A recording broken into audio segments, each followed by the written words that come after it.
तो ऐसी हालत में आप सभी पत्नियों को याद रहे कि आपको मेंटेनेंस नहीं मिलेगा या बिल्कुल थोड़ा सा मिलेगा, और इसी बात का फायदा आप सभी पति किस तरह से लेंगे कि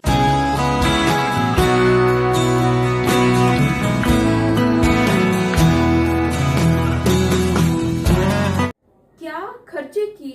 एप्लीकेशन को डिसाइड करते समय कोर्ट के द्वारा जो खर्चा मांग रही है उस पत्नी की इनकम या प्रॉपर्टी के बारे में भी विचार किया जाता है।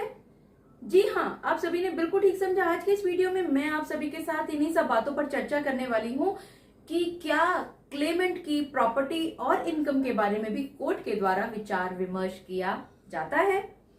मैं एडवोकेट मोहिनी मोना आप सभी का पुनः स्वागत करती हूँ और आप सभी देख रहे हैं अपना पसंदीदा चैनल मोहिनी मोना एडवोकेट। अगर आपने मेरे इस चैनल को अभी तक सब्सक्राइब ना किया हो या आप मेरे इस चैनल के लिए नए हैं तो इसको जल्दी से जल्दी सब्सक्राइब कर दीजिएगा, ताकि आपको इसी तरह के लीगल इंफॉर्मेटिव वीडियोस की नोटिफिकेशन सबसे पहले मिल सके। इन सभी बातों को एक उदाहरण के तौर पर समझने की कोशिश करते हैं। एक पत्नी है जिन्होंने अपने पति से खर्चा मांगने के लिए एक एप्लीकेशन फाइल की। उस एप्लीकेशन में उन्होंने ये लिखा कि वो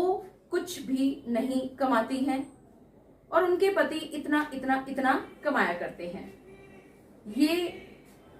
क्लेम जज साहब के पास पहुंच गया। जज साहब ने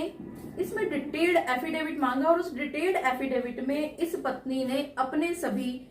इनकम के बारे में नकार दिया, मना कर दिया और ये कह दिया कि वो कुछ भी नहीं कमाया करती। और दूसरी तरफ जब ये एप्लीकेशन इनके पति के पास पहुंचती है और इनके पति को ये बात मालूमात होती है कि वो फला फला कंपनी में फला फला पोस्ट पर काम कर रही हैं और वो इस चीज के लिए बकायदा कुछ प्रूफ्स भी कोर्ट में जमा कर देते हैं।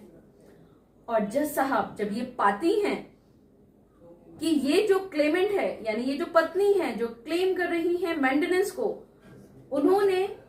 उनके बारे में ये लिखा था कि उनके पास कोई इंडिपेंडेंट सोर्स ऑफ इनकम नहीं है, और यही तो वो एक विशेष बात हुआ करती है कोर्ट के द्वारा जांच पड़ताल करने के लिए कि अगर किसी पत्नी के पास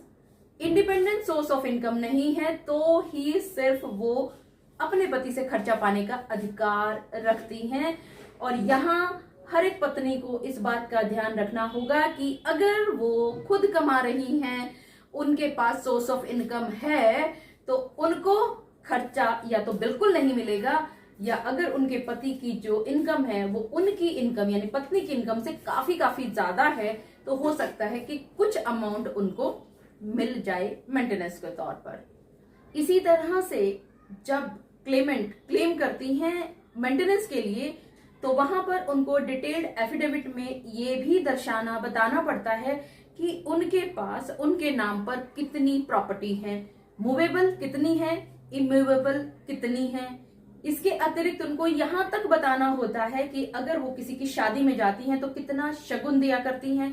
फेस्टिवल्स में कितना पैसा वो लगाया करती हैं, खर्च किया करती हैं, अगर वो किसी जगह पर पहुंचती हैं तो वो उनका जो ट्रांसपोर्टेशन का मोड है, यानी वो बस से जा रही हैं, एरोप्लेन से जा रही हैं, ट्रेन से जा रही हैं, रिक्शा से जा रही, मतलब किस चीज से जाया करती हैं। इसी तरह से जब बच्चों की छुट्टियां होती हैं या वो अपनी जो छुट्टियां हैं वो किस तरह से व्यतीत किया करती हैं, किस जगह पर जाना पसंद किया करती हैं, ऐसे बहुत सारे तरीके होते हैं जहां से ये बात का मालूमात पड़ जाता है कि इस लड़की का स्टेटस क्या है। और यहां अगर लड़की ये कह देती है अपनी क्लेम में या अपने डिटेल्ड एफिडेविट में कि उनके नाम पर इतनी प्रॉपर्टी है, यहां पर मान लेते हैं कि ये जो पत्नी क्लेम कर रही हैं इनकी खुद की सेल्फ अर्न प्रॉपर्टी है, वो एक फ्लैट है, और इसी के साथ साथ वो अगर अपने पति की जो प्रॉपर्टी है उसमें भी वो कब्जा करके बैठी हुई हैं, तो वो उस कब्जा जहां पर करके बैठी हैं अपने पति की प्रॉपर्टी में, वो तो उनके रहने की जगह हो गई। और एक और प्रॉपर्टी जो वो कहती हैं कि वो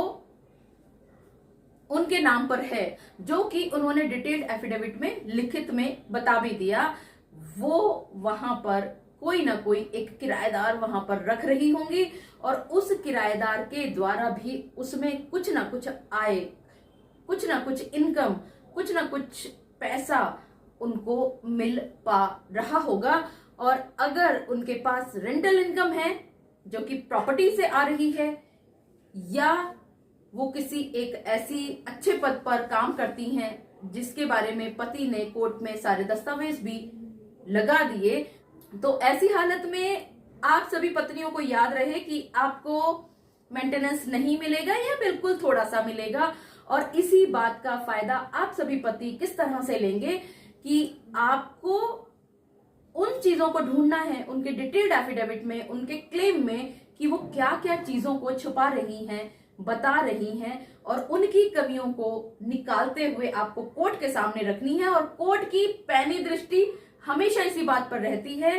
कि ये जो क्लेमेंट है उनका इंडिपेंडेंट सोर्स ऑफ इनकम क्या है, कितना है, और इनके पास प्रॉपर्टी कितनी है। मुझे पूरा विश्वास है कि आप सभी को मेरे आज के इस वीडियो के माध्यम से भली भांति ये बात पता चल गई होगी कि कोई भी कोर्ट किसी भी पत्नी के खर्चे की एप्लीकेशन को डिसाइड करते समय इस बात पर जरूर बहुत फोकस दिया करती है कि वो पत्नी जो अपने पति के विरुद्ध कोई भी क्लेम प्रस्तुत कर रही है कि उसको इतना इतना पैसा मिलना चाहिए, तो कोर्ट की जो दृष्टि है वो इस बात पर रहती है कि इस क्लेमेंट का इंडिपेंडेंट सोर्स ऑफ इनकम क्या है और इस क्लेमेंट की प्रॉपर्टी क्या है। और अगर कोर्ट कहीं पर भी इस बात को पाती है कि इस पत्नी के पास इंडिपेंडेंट सोर्स ऑफ इनकम है और इनके पास अपनी प्रॉपर्टी भी है, तो आप पतियों के लिए बहुत बड़ी राहत की खबर है कि ऐसी पत्नी को खर्चा या तो बिल्कुल नहीं मिलेगा या बहुत थोड़ा सा मिलेगा। और ये सभी बातें इस बात पर डिसाइड होती हैं कि किस केस में किस तरह के सर्कमस्टेंसेस हैं। अलग अलग सर्कमस्टेंसेस में अलग अलग ऑर्डर्स पास हुआ करते हैं। आप सभी के सभी जो जजमेंट्स मैं आपको शेयर कर रही हूं उन सभी को अपने केस में एज इट इज मत सोचिएगा कि वो लागू हो जाएंगी। मुझे पूरा विश्वास है कि आप सभी को मेरा आज का वीडियो भी बहुत अच्छा लगा होगा। अगर आपको मेरा आज का वीडियो भी अच्छा लगा तो इसको लाइक, शेयर और कमेंट करना ना भूलिएगा। और हाँ, अगर आप मेरे इस चैनल के लिए नए हैं तो इसको जल्दी से जल्दी सब्सक्राइब कर दीजिएगा ताकि आपको इसी तरह के लीगल इन्फॉर्मेटिव वीडियोस की नोटिफिकेशन सबसे पहले मिल सके। अपना और अपने परिवार का बहुत अच्छी तरह से ध्यान रखिएगा। Thank you, take care, bye bye.